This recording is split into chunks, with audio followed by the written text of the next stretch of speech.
ఆ రోజుల్లో పరిస్థితి ఏమిటంటే శివలింగం మీద పూలు ఎవడైనా వేశాడో, శివుడికి నమస్కరించాడో ప్రళయమే. కాబట్టి ఇప్పుడు ఎలా శివ పూజ చేయడం? ఆయన ఏమించుకున్నాడంటే మార్గం, శివార్చన చేయని వాడిలా పైకి కనపడాలి, లోపల శివార్చన చేస్తున్న కోరికకి తీరాలి.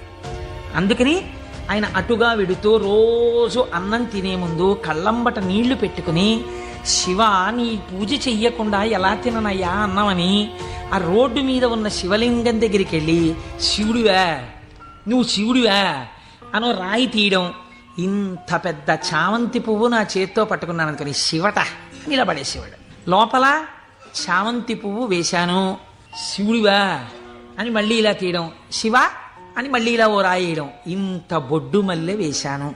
పరమశివుడి పాదాల మీద ఏం పడ్డాయో తెలుసా అండి? చామంతి పూలు, మల్లెపూలు పడ్డాయి. చూసే వాళ్ళందరూ ఏమనుకున్నారో తెలుసా అండి?